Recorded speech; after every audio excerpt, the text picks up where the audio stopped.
남미의 작은 나라에서 전 세계 에너지 판도를 뒤흔든 일이 벌어졌습니다. 인구 고작 80만 명에 불과한 가이아나에서 무려 480억 배럴에 달하는 사우디급 유전이 발견된 것이었습니다. 3,200조 원이라는 천문학적인 규모 앞에서 미국과 중국이 앞다투어 달려들었고, 영국과 프랑스 역시 150년 만에 다시 야욕을 드러냈습니다. 그런데 놀랍게도 가이아나는 이 강대국들의 손길을 전부 거절해버렸습니다. 전 세계 에너지 업계가 경악을 금치 못하는 가운데 가이아나의 손을 잡은 나라는 뜻밖에도 한국이었습니다. 이를 두고 BBC 앵커가 비아냥거리며 물었습니다. 한국 같은 작은 나라에 의존해도 괜찮은 겁니까? 그 순간 대통령이 자리에서 벌떡 일어나 맞아쳤습니다.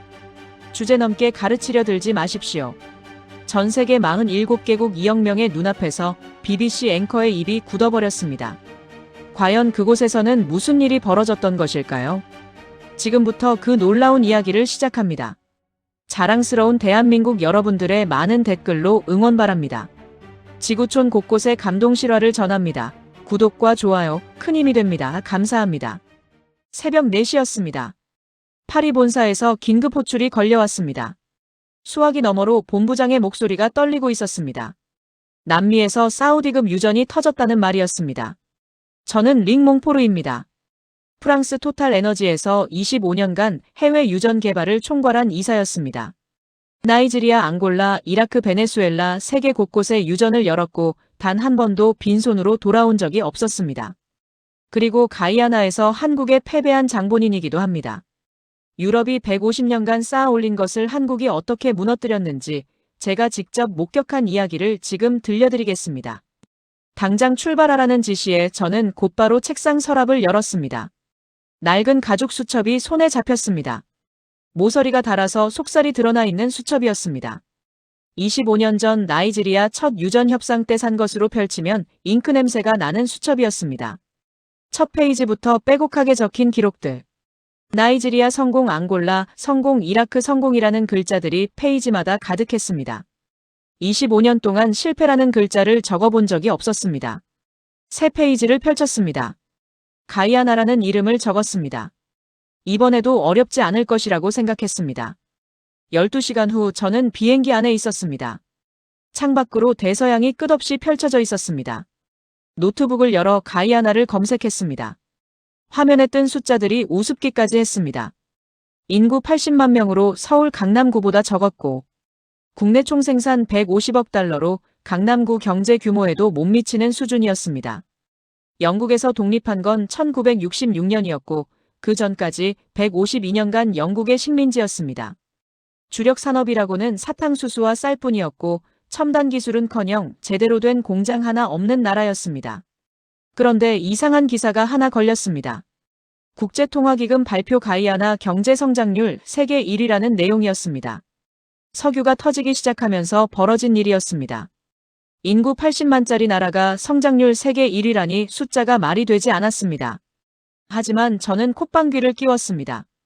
기술도 자본도 경험도 없는 나라가 480억 배럴을 어떻게 감당하겠습니까? 우리가 도와주러 가는 것이라고 생각했습니다. 비행기가 조지타운 국제공항에 착륙했습니다. 활주로부터 갈라져 있었습니다. 아스팔트 틈새로 잡초가 자라고 있었습니다.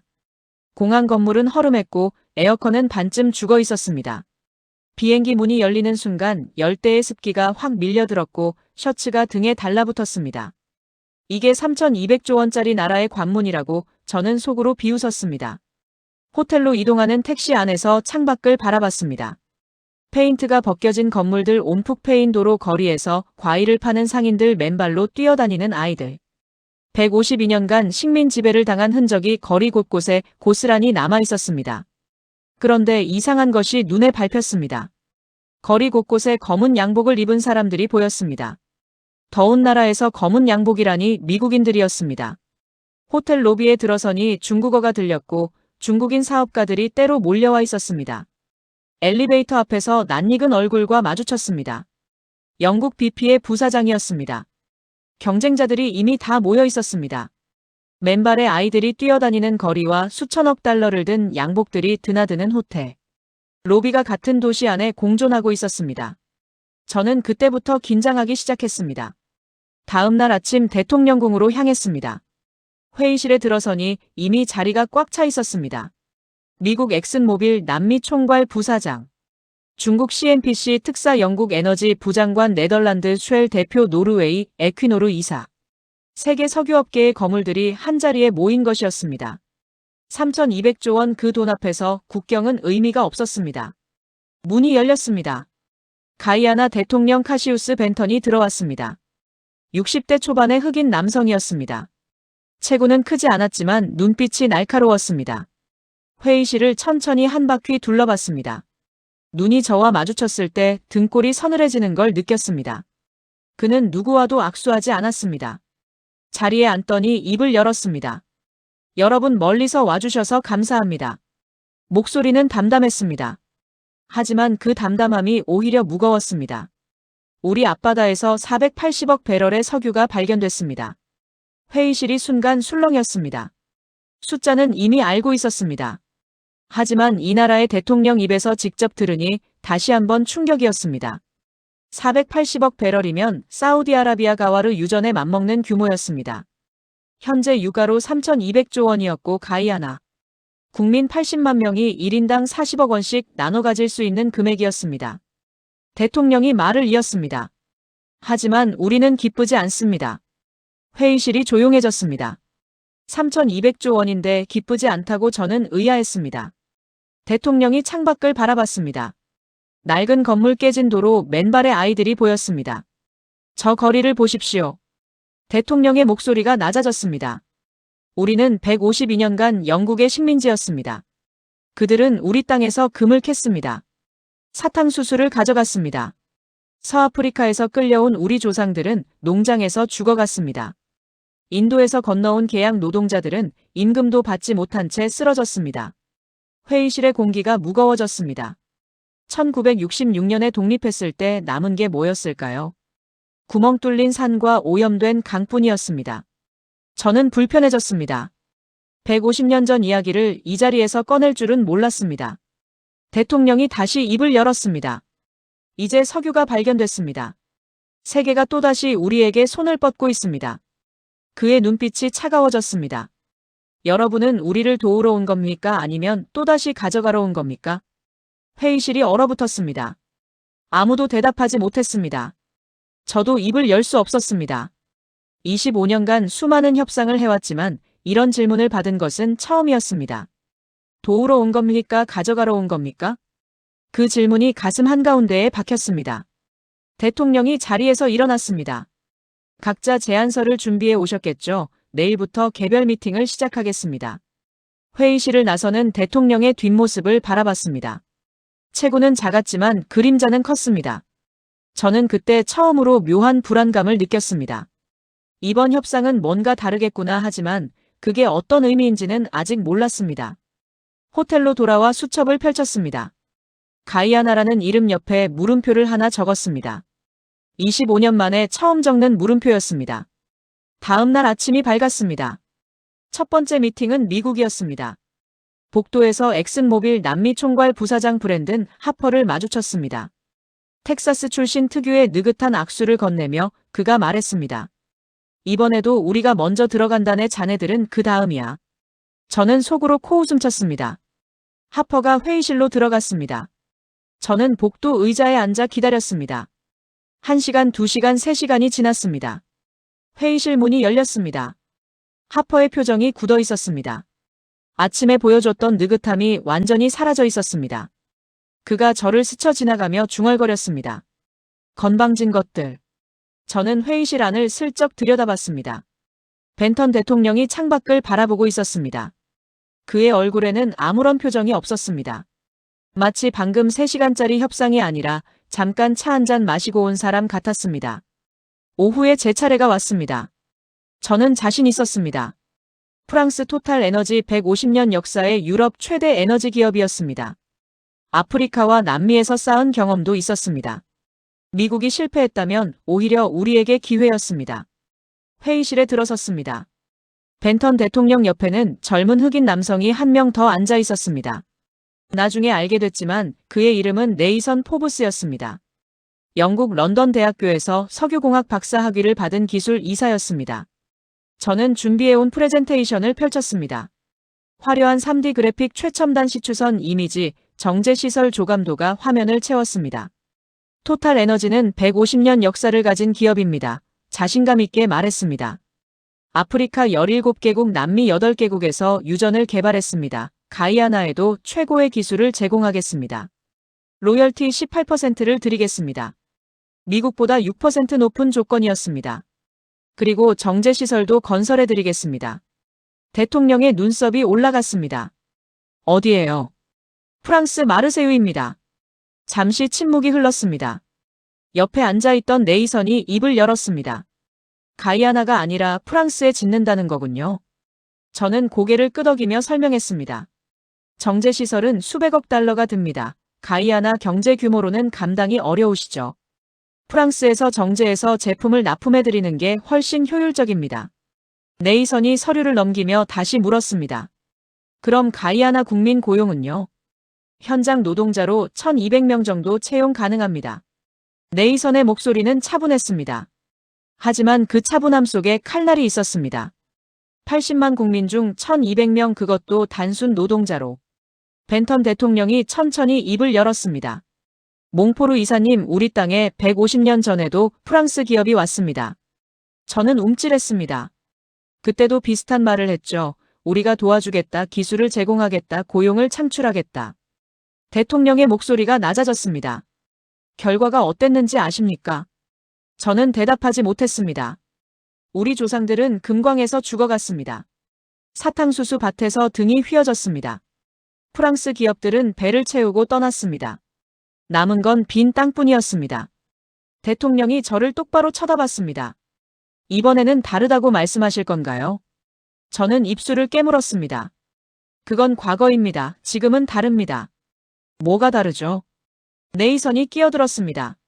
정제시설을 프랑스에 짓겠다는 거, 고용은 1200명 뿐이라는 거, 이익의 82%를 가져가겠다는 거. 150년 전과 뭐가 다릅니까? 저는 할 말을 잃었습니다. 머릿속이 하얘졌습니다. 25년간 수십 개국에서 협상을 해왔습니다. 궁지에 몰린 적은 있었지만 할 말 자체가 사라진 적은 없었습니다. 처음이었습니다. 대통령이 자리에서 일어났습니다. 검토해보겠습니다. 그 한마디가 전부였습니다. 회의실을 나오는데 다리가 후들거렸습니다. 복도 벽에 등을 기대야 했습니다. 화려한 3D 그래픽도 150년 역사도 17개국 실적도 아무런 소용이 없었습니다. 숫자가 아니라 역사가 벽이었습니다. 저녁이 됐습니다. 호텔바에서 하퍼를 만났습니다. 그의 얼굴도 어두웠습니다. 바 카운터에 둘만 남아 위스키 잔의 얼음이 녹는 소리가 또렷하게 들렸습니다. 어땠어? 하퍼가 위스키를 홀짝이며 말문을 열었습니다. 12%를 제시했더니 노르웨이 얘기를 꺼내더군. 노르웨이가 70년대에 북해 유전을 발견했을 때 미국 기업들이 똑같은 제안을 했대. 노르웨이가 뭐라고 했는지 아냐고 물어보더라고. 노르웨이는 거절했지. 직접 국영 기업을 만들어서 개발했어. 지금 노르웨이 국부펀드가 1조 7천억 달러야. 국민 1인당 30만 달러씩 돌아가는 돈이지. 그 대통령이 정확히 그 카드를 꺼냈어. 너희가 12% 가져가면 나머지 88%는 어디로 가느냐고. 하퍼가 한숨을 쉬었습니다. 그래서 노르웨이와 가이아나는 다르다고 했지. 기술도 없고 자본도 없고 경험도 없잖아. 그랬더니 기술 이사라는 사람이 끼어들더라고. 그럼 기술을 이전해주면 되지 않느냐고, 자본을 빌려주면 되지 않느냐고, 경험을 가르쳐주면 되지 않느냐고. 하퍼가 위스키를 원샷했습니다. 마지막에 안보 카드를 꺼냈어. 이 지역이 불안정하다고. 베네수엘라 옆 아니냐고. 우리랑 협력하면 미국 정부가 안전을 보장해줄 거라고. 그래서 안 통하더라. 그 대통령이라는 사람 보통 내기가 아니야. 저는 위스키 잔을 내려놓고 창밖을 바라봤습니다. 이번 협상은 정말 뭔가 달랐습니다. 다음 날 중국 차례였습니다. CNPC 특사 리정어가 회의실에 들어갔습니다. 4시간이 지났습니다. 문이 열렸습니다. 리정어의 얼굴이 창백했습니다. 어제 저를 보고 비웃던 그 여유가 흔적도 없이 사라져 있었습니다. 그의 손이 떨리고 있었습니다. 스리랑카 한반토타 항구 얘기를 꺼내더군. 그게 뭐가 문제냐고 했더니 기술 이사라는 사람이 끼어들더라고. 만약 가이아나가 빚을 못 갚으면 항구만 가져가는 게 아니라 유전까지 가져가겠느냐고 물어보더라. 25%를 제시했는데 항구철도 고속도로까지 지어주겠다고 했는데 200억 달러 대출해주겠다고 했는데 그래서 총 상환액이 얼마냐고 물어보더라. 320억 달러라고 했더니 매년 13억 달러씩 25년이라고 했더니 리정어의 목소리가 떨렸습니다. 그 대통령이 종이도 안 보고 계산을 하더라고. 가이아나 국가 예산이 28억 달러인데 절반을 빚 갚는데 쓰라는 거냐고. 저는 속으로 감탄했습니다. 이 나라 사람들은 숫자를 정확히 알고 있었습니다. 공항 활주로도 갈라진 나라처럼 보였지만 저 대통령과 기술 이사는 세계자원 외교의 모든 사례를 꿰뚫고 있었습니다. 노르웨이 국부펀드부터 스리랑카 한반토타까지 우리가 과소평가한 것이었습니다. 그날 밤 저는 수첩을 펼쳤습니다. 가이아나라는 이름 옆에 적힌 물음표를 바라봤습니다. 옆에 두 번째 물음표를 추가했습니다. 25년 만에 처음 느끼는 감정이었습니다. 불안함 그리고 뭔가 놓치고 있다는 느낌. 이 나라는 뭔가 다릅니다. 며칠이 지났습니다. 협상은 교착 상태에 빠졌습니다. 미국도 중국도 프랑스도 진전이 없었습니다. 가이아나는 어떤 제안에도 고개를 끄덕이지 않았습니다. 그때 런던에서 연락이 왔습니다. 영국 에너지 부장관 로렌스 캠벨이 직접 온다는 소식이었습니다. 장관급이 직접 움직이다니 영국도 다급해진 모양이었습니다. 다음 날 아침 조지타운 국제공항에 영국 정부 전용기가 착륙했습니다. 50대 후반의 로렌스 캠벨 장관은 은발의 날카로운 눈빛을 가진 옥스퍼드 출신의 전형적인 영국 엘리트였습니다. 완벽하게 다림질된 수트와 금빛 커플링크스. 151년 전에 이 땅에 내렸던 식민지 총독도 저런 모습이었을까 하는 생각이 들었습니다. 그날 오후 영국과 프랑스 합동 미팅이 잡혔습니다. 따로 경쟁하지 말고 유럽이 힘을 합치자는 캠벨 장관의 제안이었습니다. 영국 BP 프랑스 토탈 에너지 네덜란드 쉐를 합치면 세계 석유 시장의 30%를 장악하는 힘이었습니다. 이 정도면 되겠지 저는 동의했습니다. 회의실에 들어서자 캠벨 장관이 먼저 입을 열었습니다. 대통령 가카 가이아나가 새로운 시대를 맞이하게 됐군요. 목소리는 부드러웠습니다. 영국식 외교의 정수였습니다. 가이아나는 영연방 국가입니다. 우리는 가족이나 다름없죠.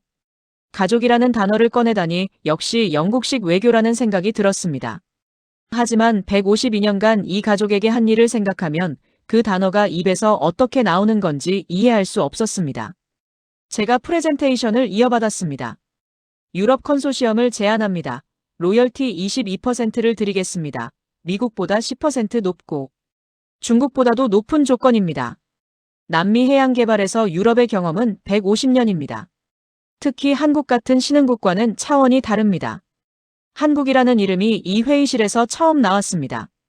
저는 의아했습니다. 왜 갑자기 한국 얘기가 나오지?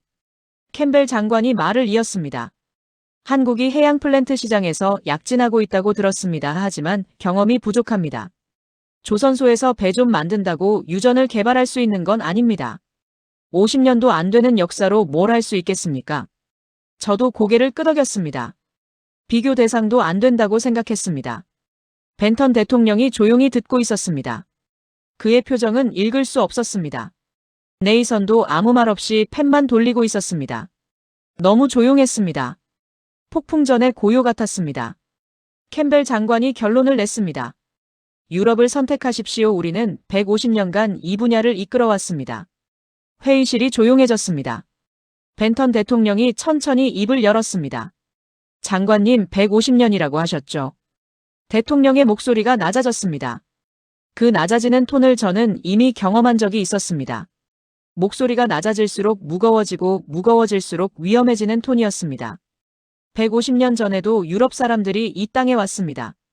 캠벨 장관의 미소가 살짝 굳어졌습니다. 그때도 비슷한 말을 했습니다. 우리가 도와주겠다, 기술을 가르쳐주겠다, 함께 발전하자. 대통령이 창밖을 바라봤습니다.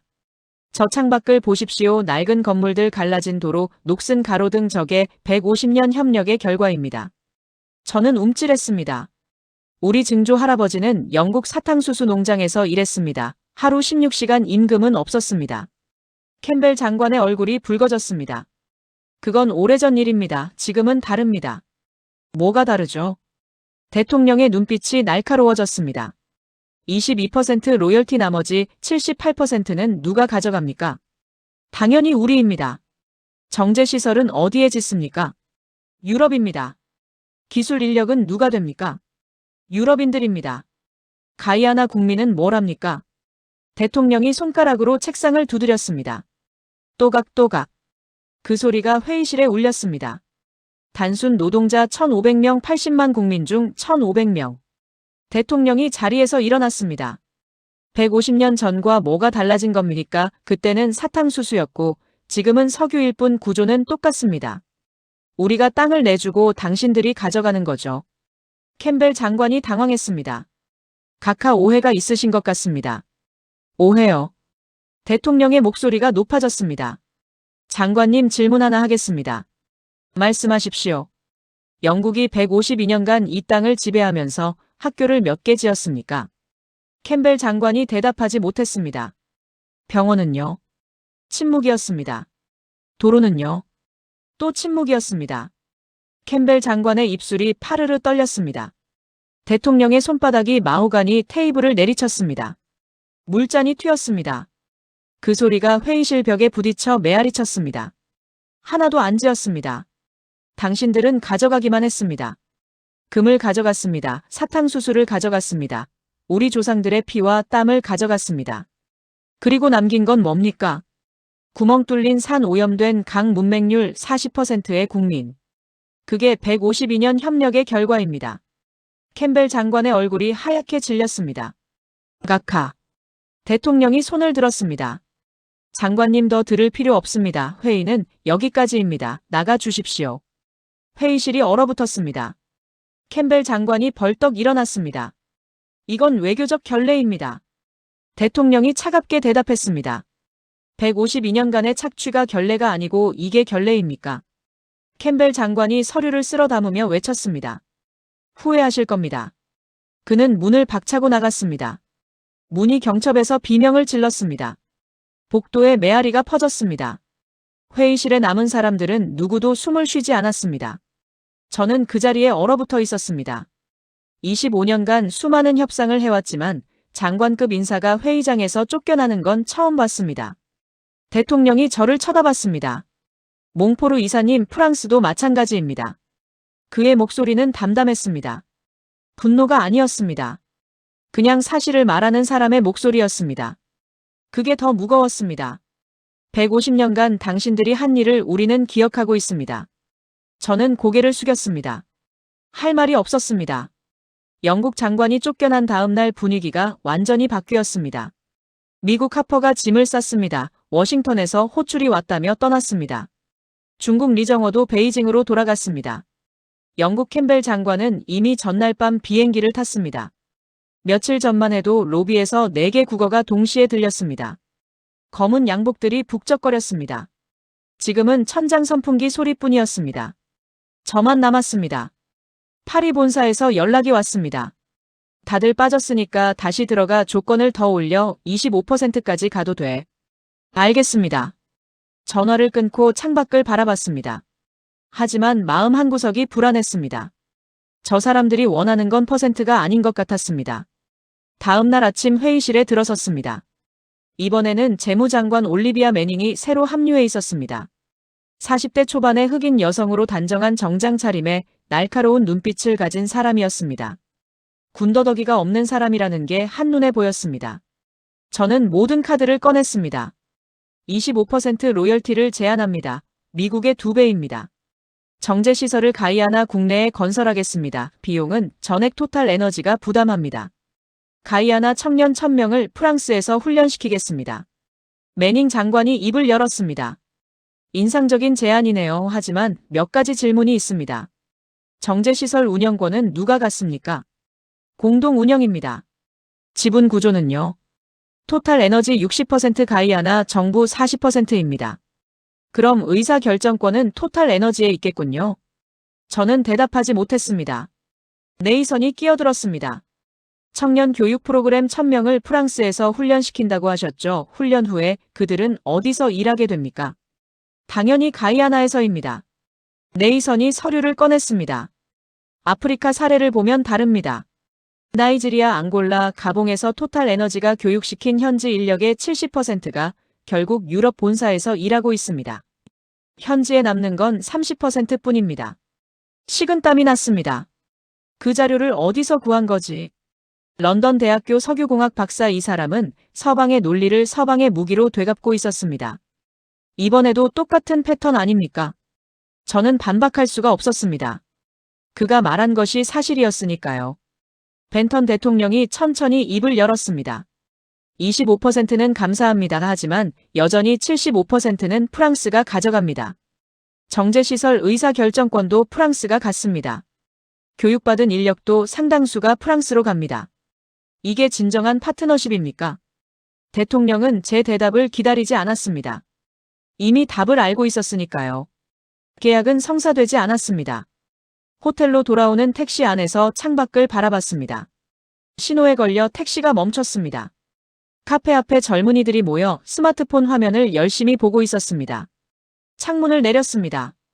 그들이 보고 있는 화면이 보였습니다. 거대한 배가 바다를 가르고 있었습니다. 화면 하단에 글자가 보였습니다.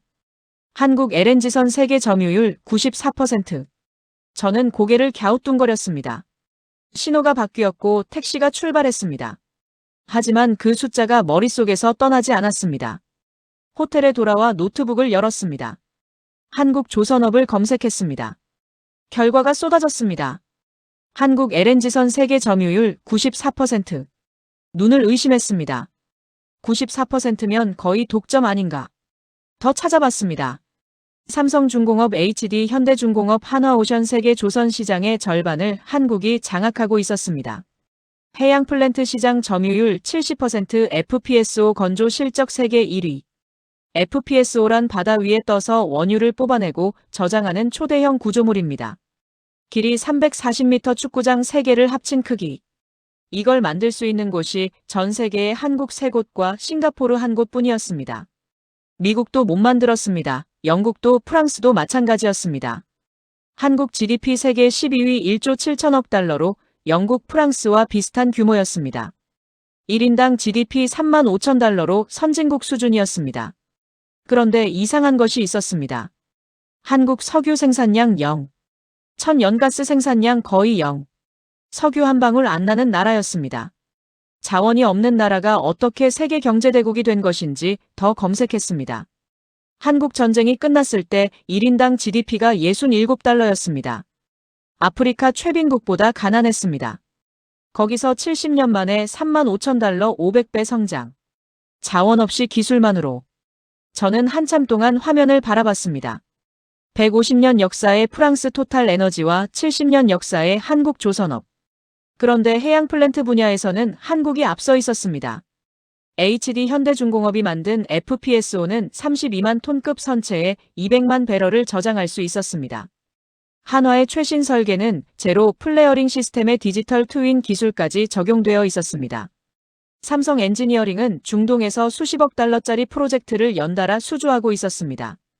어떻게 가능한 거지? 그때 문득 깨달았습니다. 캠벨 장관이 회의에서 한국을 언급했던 이유가 있었습니다. 조선소에서 배 좀 만든다고 유전을 개발할 수 있는 건 아니라며 깎아내리려 했습니다. 하지만 가이아나 사람들은 이미 알고 있었던 겁니다. 한국이 뭘 할 수 있는지. 카페 앞에서 스마트폰으로 한국 선박 영상을 보고 있던 그 청년들처럼. 다음 날 아침 네이선에게서 연락이 왔습니다. 우리는 한국과 접촉하고 있습니다. 저는 멈칫했습니다.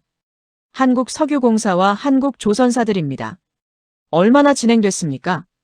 다음 주에 조사단이 옵니다. 전화를 끊었습니다. 한국 석유 한 방울 안 나는 나라 67달러에서 시작해서 70년 만에 세계 12위 경제대국이 된 나라. 그 나라가 가이아나에 온다. 저는 처음으로 진짜 경쟁자를 만난 기분이었습니다. 미국도 아니고 중국도 아니고 영국도 아니고 한국. 수첩을 꺼냈습니다. 가이아나 2개의 물음표 옆에 새로운 단어를 적었습니다. 한국 그리고 그 옆에 별표를 하나 그렸습니다. 25년간 물음표는 수없이 적었습니다. 하지만 별표는 처음이었습니다. 일주일 후 한국 조사단이 도착했습니다. 저는 공항에 나가지 않았습니다. 하지만 호텔 로비에서 그들을 봤습니다. 15명이었습니다. 예상보다 적은 숫자였습니다. 미국 엑슨모빌이 왔을 때는 30명이었습니다. 중국 CNPC는 40명이었습니다. 영국과 프랑스 합동팀은 25명이었습니다. 한국은 고작 15명. 그런데 더 이상한 건 그들의 차림이었습니다. 양복이 아니었습니다. 넥타이도 없었습니다. 작업복, 안전모, 노트북, 가방, 측정, 장비, 케이스. 마치 지금 당장 바다에 뛰어들 것 같은 차림이었습니다. 저는 속으로 비웃었습니다. 저게 뭐야, 협상하러 온 거야, 일하러 온 거야. 그들 중 한 명이 눈에 들어왔습니다. 60대 초반으로 보이는 남성이었습니다. 흰머리가 섞인 단정한 머리카락과 온화한 눈빛. 그리고 두꺼운 손이었습니다. 현장에서 잔뼈가 굵은 사람의 손이었습니다. 그가 단장인 것 같았습니다. 네이선이 그를 마중했습니다. 두 사람이 악수를 나눴습니다. 멀리서 봤지만 분위기가 달랐습니다. 하퍼가 왔을 때 네이선은 경계하는 눈빛이었습니다. 리정어가 왔을 때는 차가운 눈빛이었습니다. 캠벨 장관이 왔을 때는 적대적인 눈빛이었습니다. 그런데 지금은 웃고 있었습니다. 네이선이 웃고 있었습니다. 저는 불안해졌습니다. 저 한국인들 뭔가 다르다. 합동기술 브리핑이 잡혔습니다. 가이아나 정부가 주최하는 자리였고 저도 참관인 자격으로 초대를 받았습니다. 조지타운 컨벤션 센터 오래된 건물이었지만 회의실은 깔끔하게 정돈되어 있었습니다. 저는 맨 뒷줄에 앉았습니다. 앞줄에는 벤턴 대통령, 매닝 장관, 네이선 그리고 한국 조사단 15명이 있었습니다. 놀라운 게 있었습니다. 미국 엑슨모빌에서 기술팀 엔지니어 3명이 와 있었습니다. 중국 CNPC에서도 2명, 영국 BP에서도 1명이 있었습니다. 다들 같은 생각이었던 겁니다. 한국이 뭘 들고 왔는지 보자. 브리핑이 시작됐습니다. 한국 단장이 앞으로 나왔습니다. 안녕하십니까? 저는 서희입니다. 한국해양플랜트 기술단 단장입니다. 그가 고개를 숙여 인사했습니다. 이런 기회를 주셔서 감사합니다. 저는 눈을 크게 떴습니다. 기회를 주셔서 감사합니다. 하퍼는 도와주러 왔다고 했습니다. 리정원은 좋은 조건을 가져왔다고 했습니다. 캠벨 장관은 가족이니까 협력하자고 했습니다. 이 사람은 기회를 주셔서 감사하다고 했습니다. 처음 듣는 말이었습니다. 서 단장이 노트북을 연결했습니다. 화면에 스타브로크 해역 지도가 떴습니다. 먼저 현황을 말씀드리겠습니다. 수심 평균 2,400m, 일부 구역은 2,800m까지 내려갑니다. 추정 매장량 480억 배럴, 원유 품질 기준으로는 경질 유급입니다. 현재까지 각국이 제안한 회수율 목표입니다. 미국 제한 65%, 프랑스 제한 65%, 중국 제한 68%. 저는 미간을 찌푸렸습니다. 우리도 65%를 제안했었습니다. 심해 유전의 평균 회수율이 60에서 70%니까 합리적인 수치였습니다. 서 단장이 잠시 멈췄습니다. 회의실이 조용해졌습니다. 한국의 목표는 다릅니다. 다음 슬라이드를 넘겼습니다. 화면에 큰 숫자가 떴습니다. 90%. 회의실이 술렁였습니다. 저는 눈을 의심했습니다. 90% 그게 가능해. 미국 엔지니어 한 명이 손을 들었습니다. 서 단장님, 90% 회수율은 현실적이지 않습니다. 심해 유전에서 그 수치는 이론적으로도 어렵습니다. 서 단장이 고개를 끄덕였습니다. 맞습니다. 다음 슬라이드를 넘겼습니다. 이건 한국이 개발한 향상된 석유 회수 기술입니다. 고압가스를 주입해서 지층 압력을 유지합니다. 동시에 수천 개의 스마트 센서가 실시간으로 데이터를 수집합니다. AI가 분석해서 최적의 추출 경로를 계산합니다. 바위 틈새에 남아있는 원유까지 끌어올립니다. 화면에 실제 적용 사례가 떴습니다. 브라질 산토스 해역 적용 전 회수율 62%, 적용 후 87%. 노르웨이 스베르드루프 유전 적용 전 18%, 적용 후 84%. 스타브로크 해역은 지층 구조가 특히 균질해서 더 높은 수치를 기대할 수 있습니다. 미국 엔지니어가 다시 손을 들었습니다. 그 기술을 우리도 검토한 적이 있습니다. 비용이 문제였습니다. 배럴당 추가 비용이 얼마나 됩니까? 배럴당 $4입니다. 미국 엔지니어가 눈을 크게 떴습니다. 우리가 검토했을 때는 $15였는데요. 서 단장이 미소 지었습니다. 그래서 저희가 5년간 기술 개발을 했습니다. $4까지 낮췄습니다. 저는 빠르게 계산했습니다. 480억 배럴의 회수율 65%면 312억 배럴. 회수율 90%면 432억 배럴. 차이는 120억 배럴.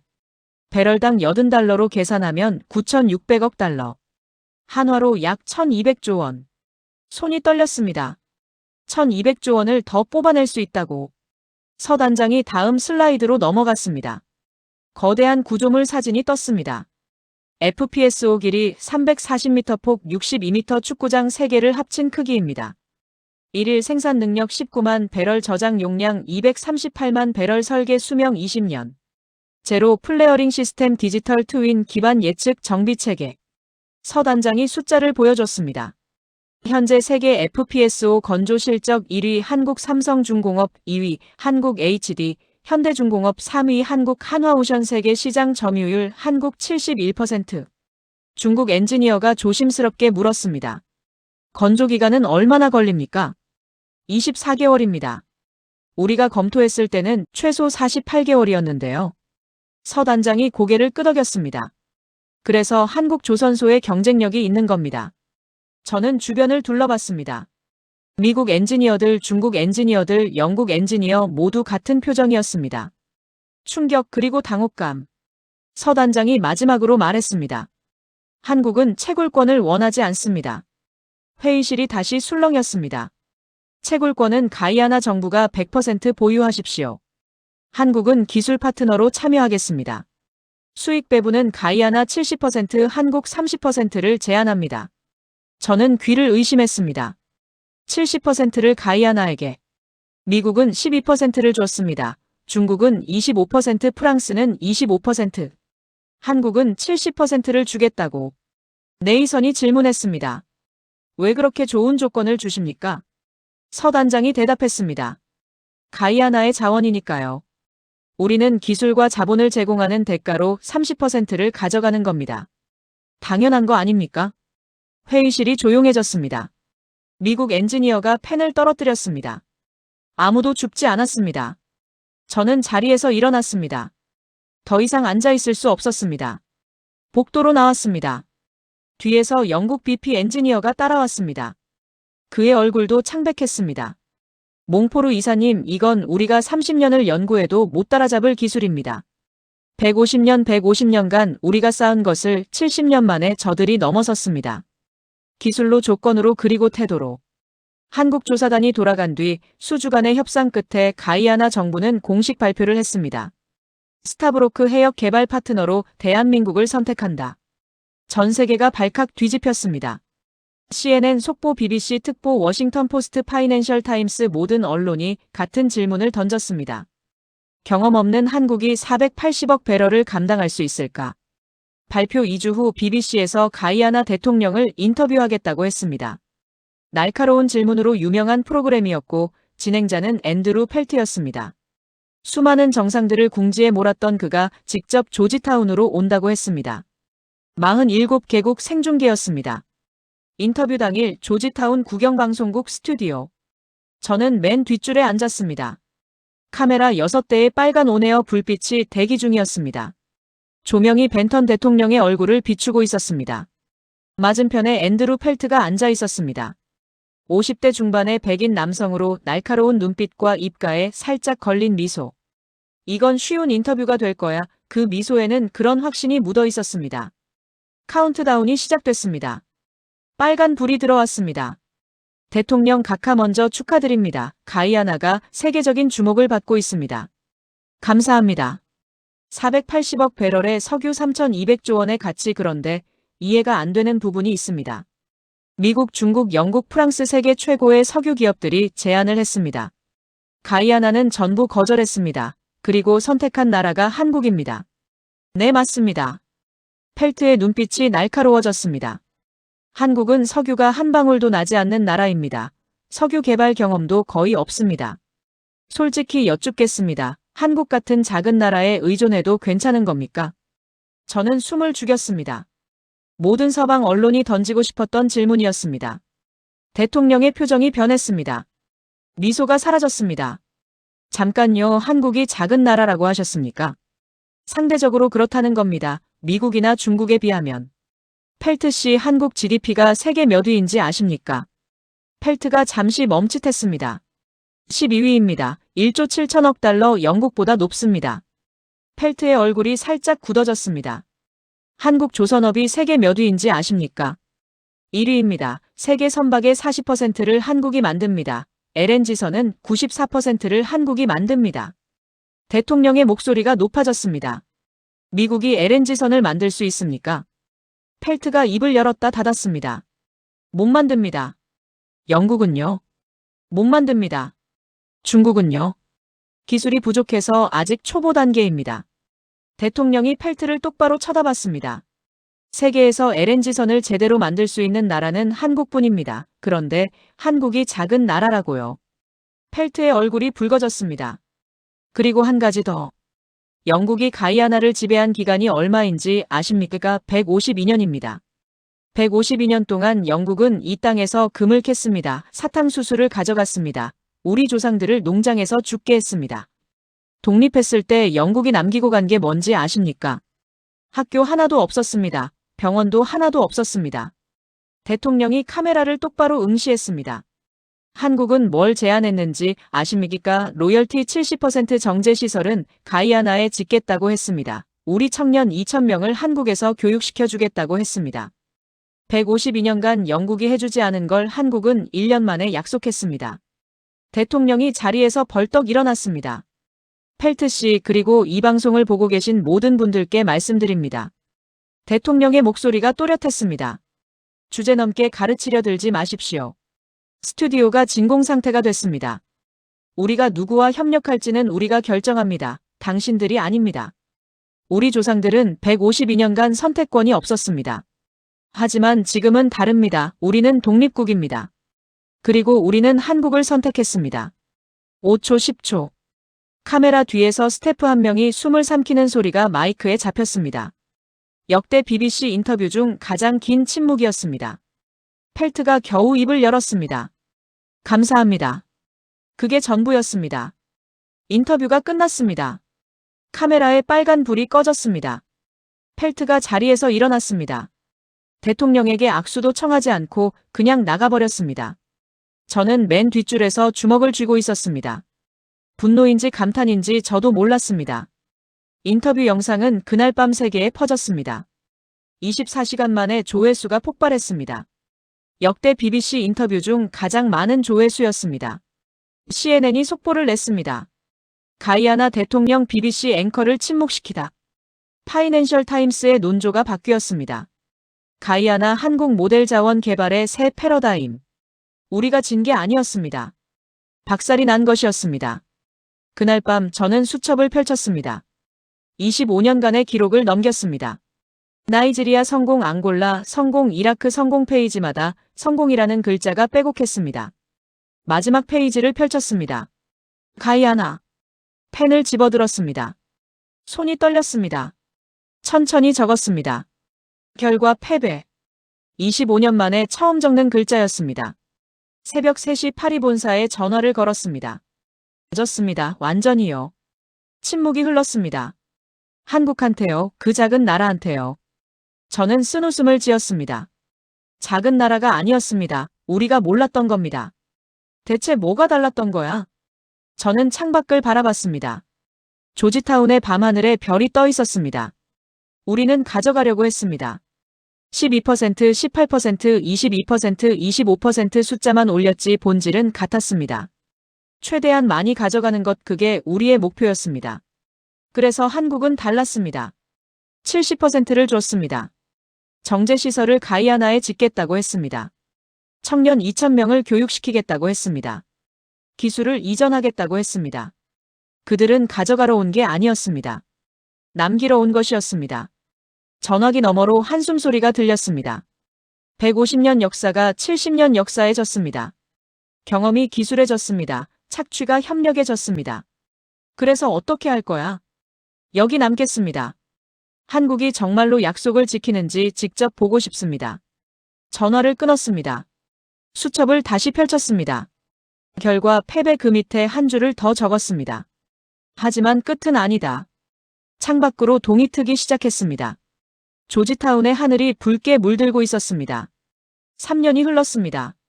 조지타운 국제공항에 내렸을 때 공기가 달랐습니다. 예전에는 습하고 무거웠습니다. 같은 습도인데 이번에는 활기가 느껴졌습니다. 택시를 타고 조지타운 외곽으로 향했습니다. 3년 전에는 허벌판이었던 곳에 거대한 정제시설이 들어서 있었습니다. 굴뚝에서 연기가 피어오르고 파이프라인이 바다 쪽으로 뻗어 있었습니다. 운전기사가 말했습니다. 저기서 일하는 사람 중에 제 조카도 있어요. 한국에서 2년 동안 배웠대요. 지금은 현장 감독이에요. 월급이 아버지보다 많아요. 정문 앞에서 내렸습니다. 한국과 가이아나 국기가 나란히 걸려 있었습니다. 일일 처리 용량 15만 배럴. 가이아나 전체 생산량의 40%를 자국에서 정제할 수 있게 된 것이었습니다. 예전에는 원유를 그대로 수출했습니다. 배럴당 70달러.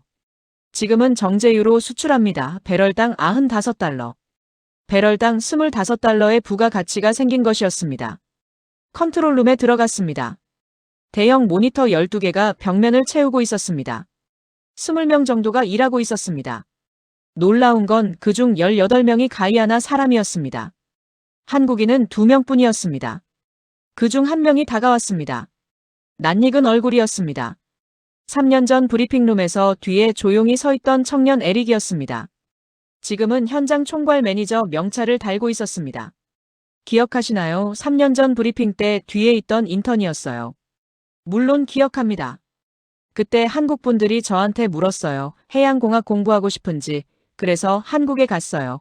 2년 동안 부산에서 공부했습니다. 에릭이 한국어로 말했습니다. 감사합니다. 발음이 또렷했습니다. 지금까지 120명을 교육했습니다. 내년에는 200명 더 교육할 예정이에요. 처음에는 한국 직원이 다 운영했어요. 지금은 95%가 가이아나 사람입니다. 2년 후에는 100% 우리가 운영할 거예요. 에릭이 웃으며 덧붙였습니다. 그게 처음부터 계획이었다고 들었습니다. 처음부터 계획이었다 그 말이 머릿속에 남았습니다. 프랑스가 제안했던 건 뭐였습니까? 1000명을 교육하겠다 하지만 핵심 기술은 이전하지 않겠다. 운영권은 토탈 에너지가 갖겠다. 한국은 달랐습니다. 2000명을 교육하겠다. 5년 안에 기술을 완전히 이전하겠다. 운영권은 가이아나가 가져가라. 우리는 파트너로 남겠다. 교육센터 게시판에 사진이 붙어 있었습니다. 졸업생 현황. 1기 45명 취업률 100%, 2기 52명 취업률 100%.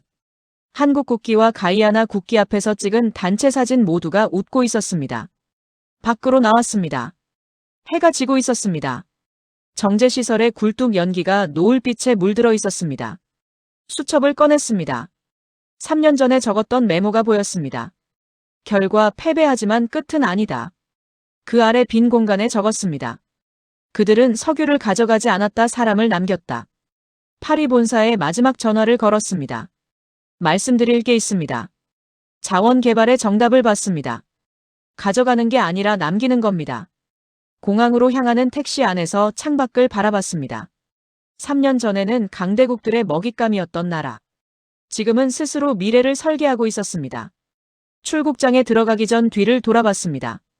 저 멀리 정제시설의 불빛이 밤하늘에 반짝이고 있었습니다.